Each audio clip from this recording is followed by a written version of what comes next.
There are two things the Marvel Cinematic Universe does exceptionally well. It knows how to create an interconnected franchise where heroes and villains from different individual projects can interact across film and television, and it knows how to lie to its audience. In fact, the lying part might just be at the heart of what makes the MCU so darn compelling. The judicious use of careful misdirection and outright deception to keep fans guessing ahead of major releases is nothing new for Marvel watchers at this point. There are numerous examples of a trailer for an upcoming film containing one scene that turns out radically different in the finished product. For instance, in the trailer for Thor Ragnarok, Thor has both of his eyes during the climactic battle against Hela in Asgard. Of course, the final product reveals that he's lost one of his eyes, courtesy of Hela, a nice little homage to his dearly departed dad. In other instances, some scenes are straight up missing, like the infamous Avengers Infinity War shot with all of the heroes running toward the camera. That's nowhere in the actual film. As one of the biggest films the MCU has ever produced, Spider-Man No Way Home is no exception to this rule.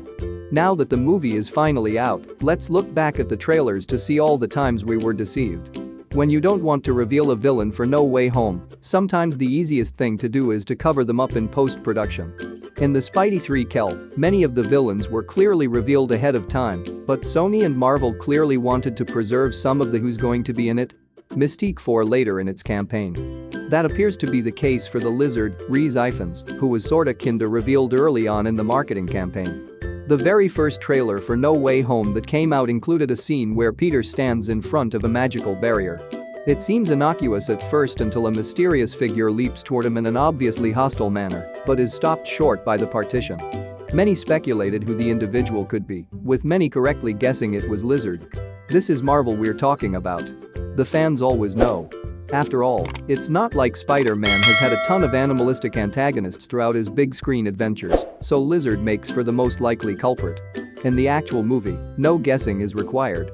Lizard is in full view in this very shot, so it's clear the sequence was darkened for the trailer to avoid giving away the identity of the attacker just yet. Of course, that all changed for the second trailer, in which Lizard is in full view. We suppose Marvel didn't mind letting people know Lizard would be in the movie, they just wanted to wait until the opportune moment arose. It's part of the studio's genius that little reveals like this one were only doled out in drips and drabs leading up the monumental theatrical release. Thanks for watching. Please subscribe our channel.